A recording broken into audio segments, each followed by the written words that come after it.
Good morning, Big Brother fans. You are getting a bonus, if you want to consider that. A bonus spreaker from me this morning. What I'm going to say to you guys is, this may be one that you may not necessarily want to listen to. I don't know. I'm driving to a cross-country meet. It is 7:45 a.m. Eastern Time.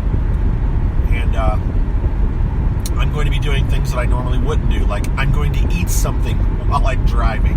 So there could be gaps in this one. But you know what? The internet connection, since I'm driving across the middle of Indiana right now, the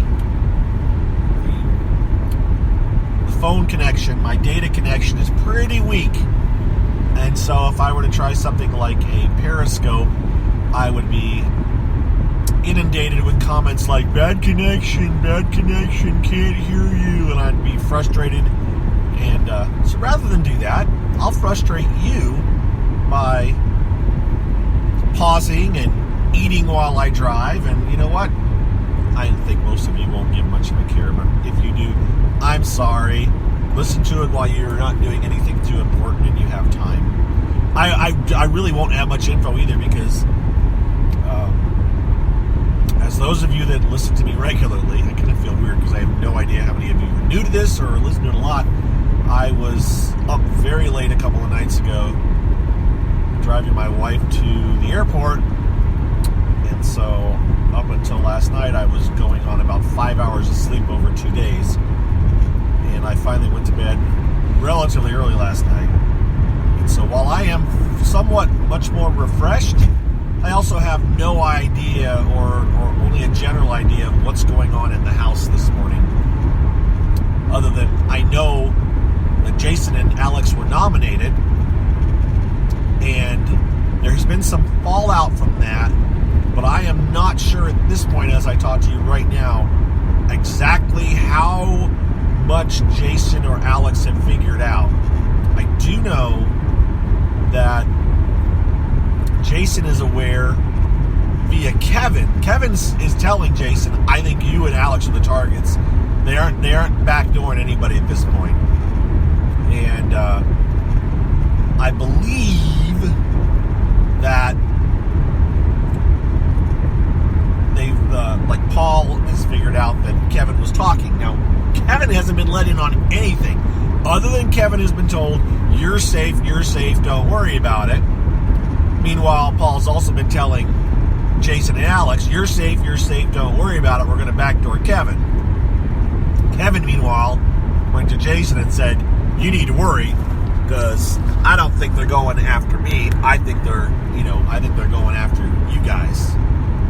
And you need to win the power veto. So, I mean, this is what happened. You can only...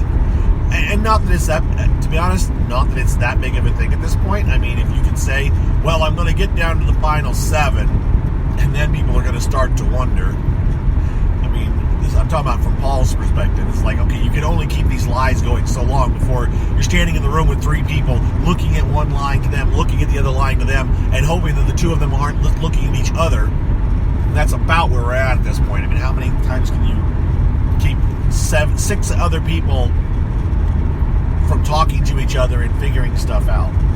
So, this is where the eating part comes in.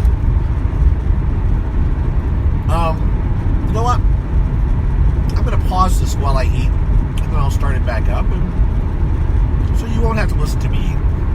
So, but there will be weird pauses where my train of thought may change abruptly.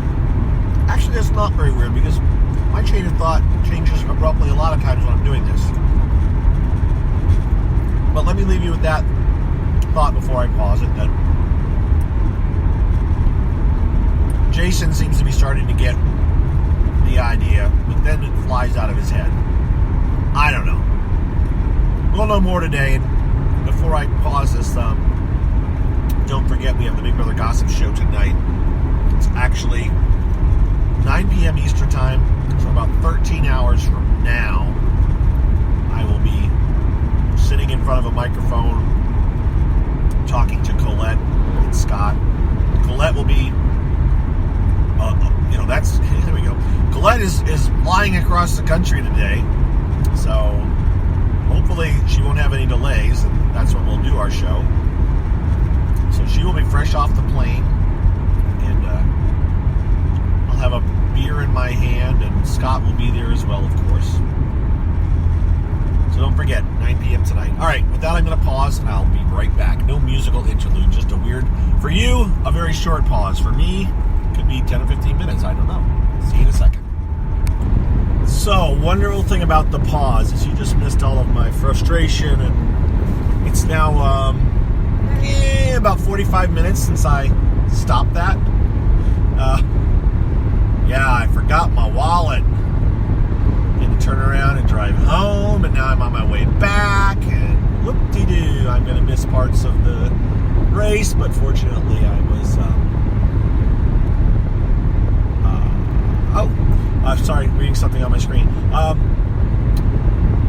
Fortunately, that's the middle school. I don't have any middle schoolers, so I'm just not going to be there to take some pictures for them. But they'll be okay. Anyways, you don't care about these parts of my personal life, but that's what you get when you listen to me.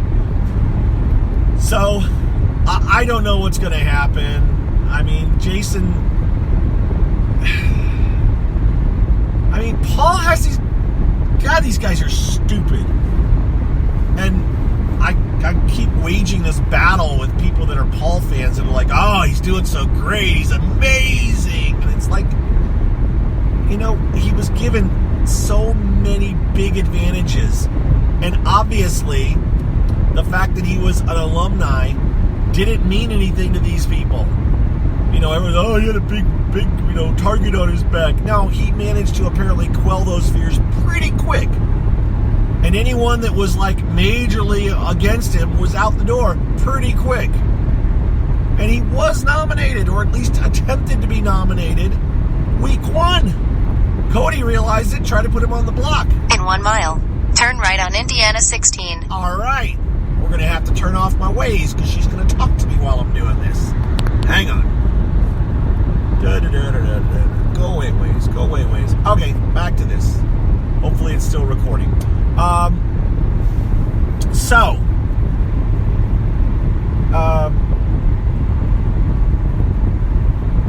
Jason kind of thinks he may be in trouble, I guess. Maybe Alex does too. I'm not 100% sure on that.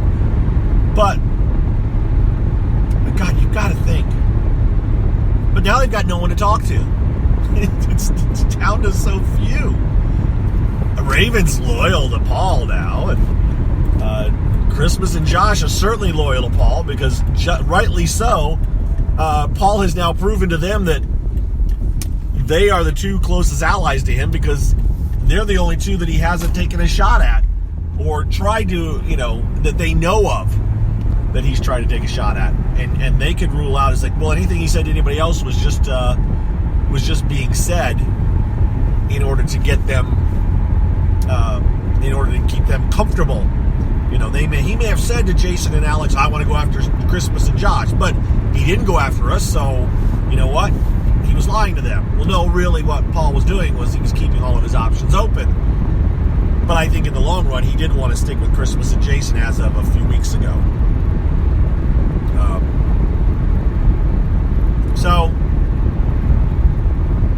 I don't know. I feel like I'm a broken record going down the reasons why I'm not impressed with Paul's, you know, well, I'm not willing to place Paul on such a high pedestal. He's played such an awesome game, and, you know, those things being, he was one house get one. The last time they brought in only one returning player was Big Brother 11. That was Jesse. And I would argue that Paul's game was definitely better than Jesse's game. And yet, Jesse had 3 women crying at a table when he left. So, you know, there's the effect he had on the game. And he wasn't playing, you know, trying to make everybody happy and keep on most people's good sides, whereas Paul pretty much was. So this makes me wonder how good Jesse might have been able to do if he had played a little bit better. Just a little bit better. And Jesse was not given 3 weeks of immunity when he came in the door, as far as I know. So, there is that. I don't remember what week Jesse went out. I'd have to go back and look. But anyways, this is the first time since then that one house guest was an alum, and now we know that as they sit in their seclusion for a week or two in hotel rooms, they're basically said, here's the last couple seasons of Big Brother, watch them. So, they watched 30 some episodes of Paul, and I think you would agree that the last few weeks at the very least were a lot of Paul doing high kicks in the dining room with the stupid floaty. And now he's doing it in the house with us. Look at him. He's wearing a floaty in the house with us and doing it. They're all wearing their friendship bracelets still, those that got them. Matter of fact, Raven has put hers on since Matt left the house. Raven's putting on a bracelet that only one house guest was allowed to give out. Remember? Did you forget? He gave out 8 bracelets at the beginning. He gave 8 people immunity at the beginning of the season. Did we forget this part? I'm guessing most people did. Paul got to make friends by giving out bracelets and immunity. Week 1. Paul was given 3 weeks of immunity. That he didn't have to tell anybody about until they tried to nominate him. What are you going to do as soon as you realize that one of the people in the house cannot be nominated for at least 2 more weeks? I don't know. I might try to glom onto him, try to become his best buddy, which is what happened. He became very popular. He'd already given out 8 people immunity, and then they said, oh, by the way, nobody can vote me out for 2 more weeks. Hi, Paul, how are you doing? I know you didn't give me a bracelet, but I still want to be your friend. Actually, the people that got the bracelets ended up going out kind of quick. He got rid of about half of them real quick, if I remember right. Or they got rid of them. I shouldn't say he. I don't want to give Paul that much credit. All right, this is turning into the Rant About Paul show, and I don't want to do that. Matter of fact, I'm going to try to Periscope and get people complain to me that it's not a good reception. So, anyways, I hope you guys have a good Saturday. Remember that we do our podcast now in 11 and a half hours, because now it's 8:30 Eastern time, and it'll be later, obviously, when you hear this. We'll do our podcast. We'll talk about it. I have no idea what all we're going to talk about. I imagine we will try to keep it positive, or mostly positive, try to have a good time. We don't want to come across as just complaining about Big Brother constantly, although... Oh, Allison did an interview. Allison and Julie both gave interview answers about them. Why didn't Matt get in more trouble? The answer was... It seems to me like the answer was, well, we knew he was going anyway, so we just gave him 1 penalty vote. Kick him out of the damn house. You made the decision now to say, yeah, if you break the rules, we're gonna slap your wrists. That's gonna be it. If you feel safe this week, eat what you want. Forget about have-nots. And I'm okay with that as long as just get rid of the have-nots. You've proven now that you don't even care about that rule anymore. You have now proven you don't care about the have-nots. It's just kind of a gimmick, and you aren't going to really take it seriously, so just get rid of it. All right, that's it. I am out of here. I hope you have a wonderful Saturday, and some of you will see me on Periscope shortly, or will have seen me on Periscope, because I know some of you double dip, and I'll probably Periscope before this is even fully uploaded. Bye, guys. Take care. See ya.